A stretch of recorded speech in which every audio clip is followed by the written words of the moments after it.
Online पर electronics products की best deal ढूंढ रहे हो तो उल्लासनगर शिवाजी चौक पर मिलेगी सबसे सस्ती डील, सिर्फ महालक्ष्मी सेल्स पर।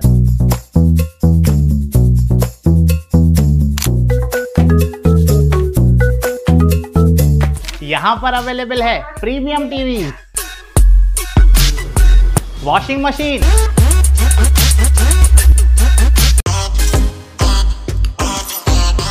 फ्रिज में भी बहुत सारे ऑप्शंस मिल जाएंगे, double door and single door में भी। AC, air cooler, TG cooler, deep freezer, आटा चक्की, laptop, water purifier, home theatre, inverter, batteries. Best offers के लिए विजिट कीजिए महालक्ष्मी सेल्स, शिवाजी चौक, उल्लासनगर 3। उल्लास विकास को YouTube पर सब्सक्राइब करें और बेल आइकन को भी दबाएं।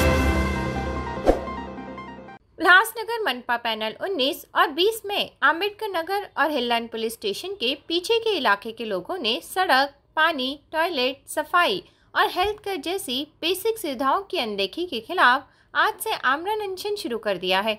लोगों का आरोप है कि कई सालों से अनुरोध, शिकायत और रिप्रेजेंटेशन करने के बाद भी कोई ठोस एक्शन नहीं लिया गया। कांग्रेस की तरफ से उल्लासनगर 4 के नेताजी चौक पर जिला कांग्रेस अध्यक्ष रोहित साल्वे की अध्यक्षता में उपाध्यक्ष महादेव शेल्हार, सेक्रेटरी सज्जन शेटके और सेक्रेटरी राजकुमारी नारा के नेतृत्व में उपोषण शुरू की गई। लोगों से बड़ी संख्या में शामिल होने की अपील की गई है। इस दौरान उपोषण करने वालों ने अम्बेडकर नगर में गुड्डू किराना स्टोर के पास टॉयलेट की मरम्मत, कम्युनिटी हॉल के पास सीवेज और टॉयलेट की सुविधाओं में सुधार, रेणुका माता मंदिर के पास पानी की सप्लाई पाइपलाइन की मरम्मत, अवैध निर्माणों के खिलाफ कार्रवाई, सड़कों पर गड्ढों के तुरंत मरम्मत जैसी कई मांगे रखी। प्रदर्शनकारियों ने चेतावनी दी है कि दोषी प्रशासन के अधिकारियों के खिलाफ सख्त कार्रवाई की जाए, नहीं तो आंदोलन और तेज किया जाएगा। नागरिकों के अनुसार ये समस्या सिर्फ लोकल नहीं है, बल्कि शहर के विकास से जुड़े गंभीर मुद्दे हैं और प्रशासन के लिए तुरंत दखल देना जरूरी है। आज या ठिकाणी महानगरपालिकेचा भ्रष्टाचार चालू आहे का खूप भ्रष्टाचार चालू आहे।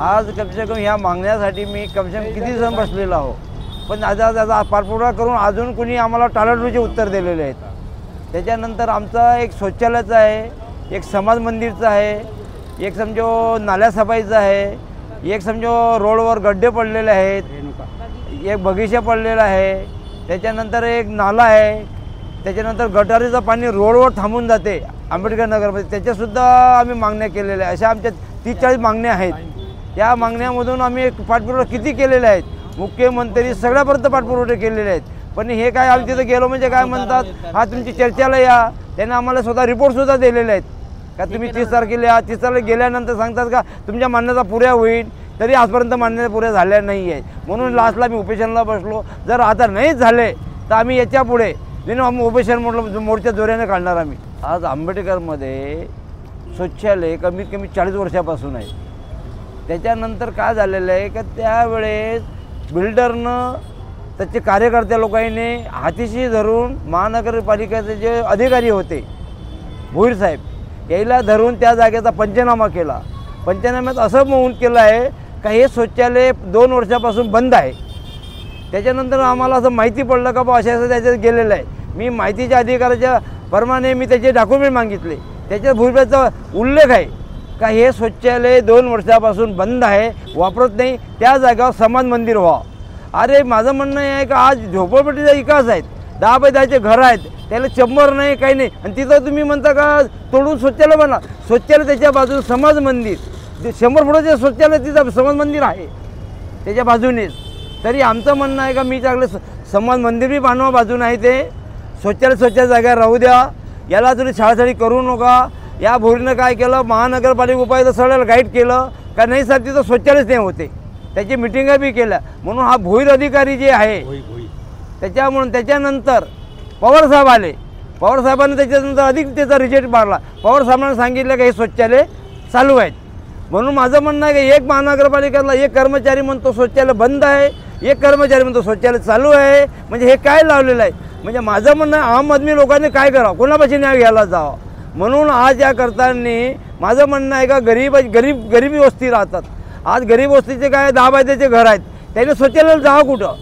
हा परत नाही, त्या लेडीजचे शौचालय आहेत ना त्याला दरवाजेसुद्धा नाही, तरी माझ्या मावल्या तरी दरवाजे तरी त्याचं शौचालयाला जातात. आणि हे सांगतात का तिथं इतकं लांब आहे तितकं लांब आहे. हा सर्व आहे ना भुईर, आणि त्याचा जो इंजिनियर आहे नेताजीला बसतो, हा नेताचा भुईर आणि इंजिनियर याने ठाण्यापर्यंत रिपोर्ट आली. मी ठाण्याची माहिती आणली, ठाण्याने सांगितलं आहे का आम्ही अजून फंड पास केलेला नाही आहे.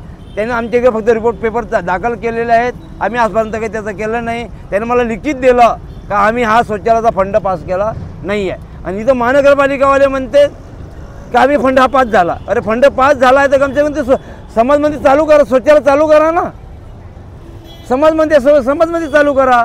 आमचे कोणी विरोध कोणालाच नाही. पण त्याचे जे आहेत लोक, आजकाल बुलबुल नेते आहेत, याने खोट्या सह्या घेऊन महानगरपालिकेत दिलेल्या आहेत. सगळ्या लोकांचे का बाबा इथं आम्ही शौचालय बांधणार म्हणून त्यांना अशा खोट्या सह्या करून तिथं सांगितलं का समाज मंदिर बांधवा, अशा त्याच्या सह्यासुद्धा आहेत.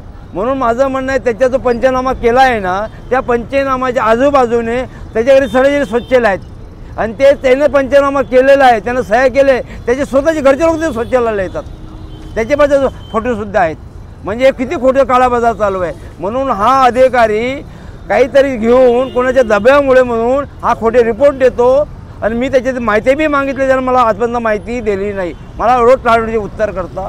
साफसफाईला फोन करा त्याला, हा आज पाठवतो, उद्या पाठवतो, परवा पाठवतो. आणि आज त्याला माहिती पडलं का शेलार उपोषणाला बसला. आता कर्मचारी फोन करतो का साहेबांनी सांगितलं त्याची सही आणा. अरे आता सही आला, आता जाग आला, आतापासून जागा आलेला नाही आहे. म्हणून म्हणतो का ह्या मागण्या जर पुऱ्या नाही झाल्या आमच्या तर आम्ही मोठा मोर्चा काढणार. जय हिंद, जय महाराष्ट्र.